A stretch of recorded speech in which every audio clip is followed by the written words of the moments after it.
Hey guys, so welcome back to my channel. So all the European Nightcrawlers that I had in this bin, which is the smaller size mortar bin that you can get at the big box stores, I've sold. So now they've left a sea of cocoons behind.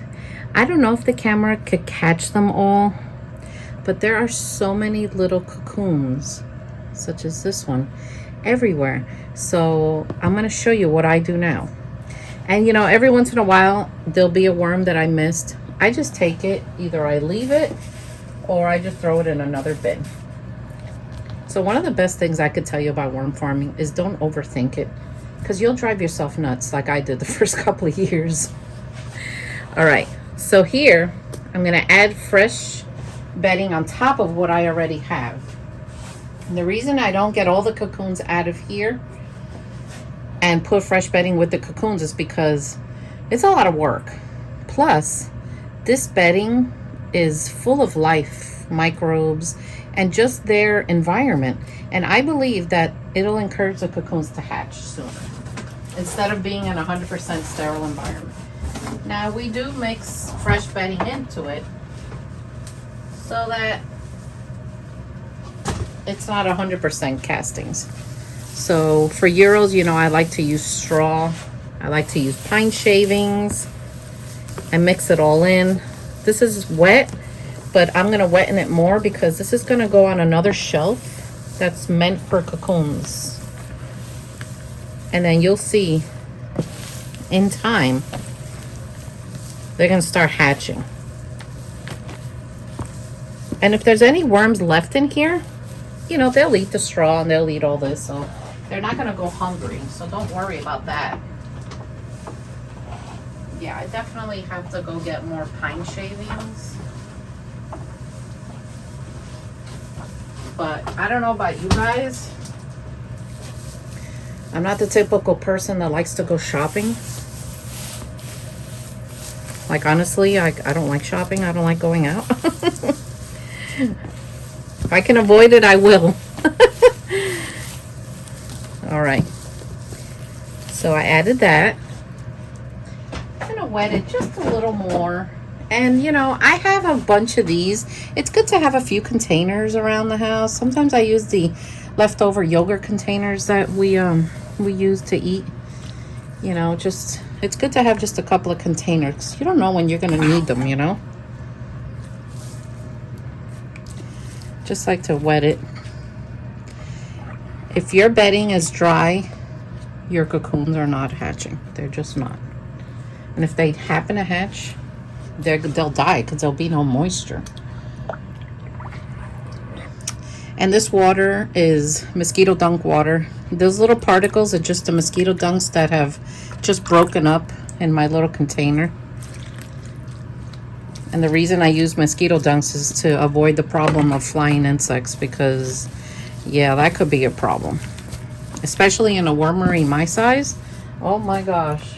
It would be a literal nightmare. So let me get some paper I have.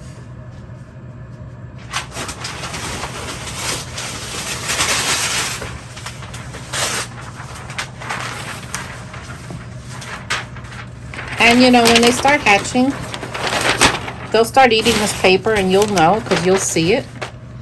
And you'll be like, oh, the babies are hatched. And of course I wet it down because they're not going to eat it if it's dry.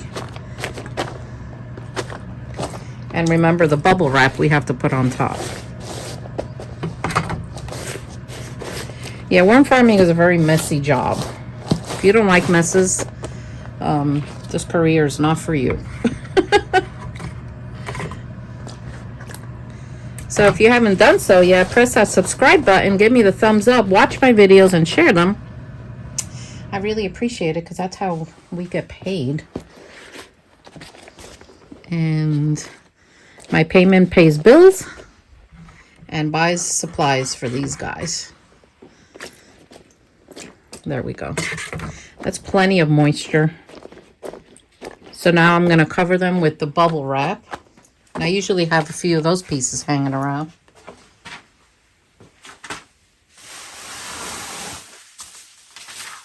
because the bubble wrap honestly has saved me so many times, guys. Don't forget to follow my other worm channel, the Worm Lady 2, because I'm trying to reach 4,000 watch hours over there so I can apply for monetization. Just because you reach the 1,000, you reach your 4,000 watch hours, you apply for monetization does not mean YouTube will approve you. You have to have a very clean channel. You have to have no copyright strikes. You know, you have to be a good content creator. So now these cocoons are set up for pure success. I'm going to label them, and I'm going to label what they are, European Nightcrawlers, and today's date. And then we're just going to keep an eye on them. All right, so let me show you what I do now. So these are my European Nightcrawler breeders, right? And now that I've taken out the adults, sold them, the cocoons. So they're going to go over here. See, I have it labeled. So the cocoons will go up here, and then I'll work my way down. And as they hatch, I start rotating them depending on their size. Sometimes we sell them bait size. Sometimes we sell them just regular size. Some people don't care. They just want European Nightcrawlers, and they'll fatten them up themselves. So this is how we do it. And the Euro cocoons are going to go up there. So today is March 5th.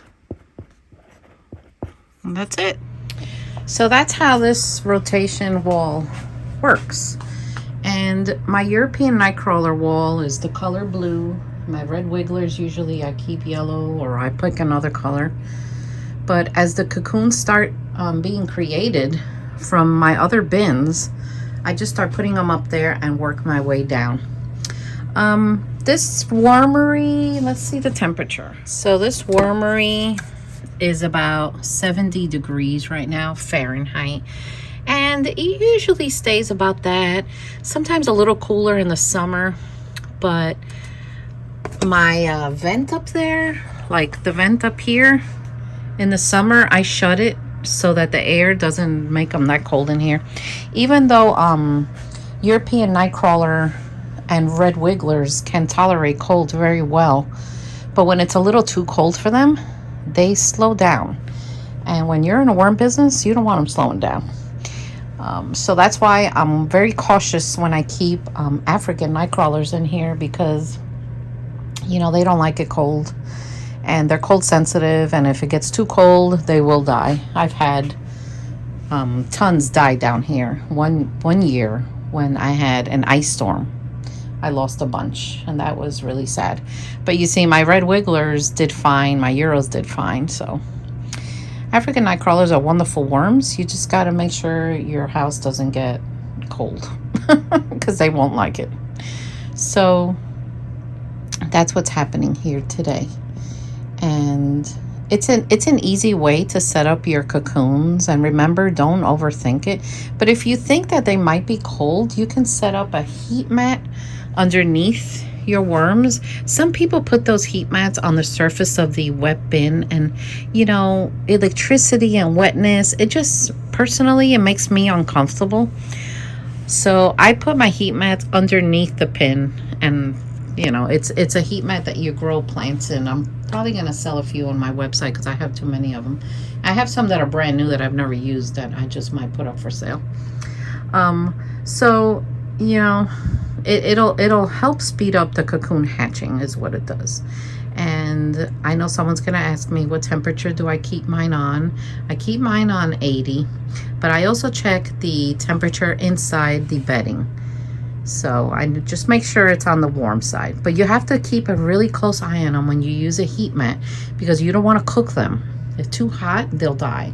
So, and they dry out, so you got to keep the moisture. So when you use heat mats, you have to look at them every day. Just peek at them every day, touch the bedding, just see what's going on, because their survival is counting on you when you have that heat mat going. So anyway, guys, press that subscribe button. I hope you learned something. find my other channel, the Garden and Worm Lady. I'll link my crafting channel downstairs. Help me reach those 4,000 watch hours. I appreciate you. For worms, visit my website, thegardenandwormlady.com, and I'll see you next time. Take care.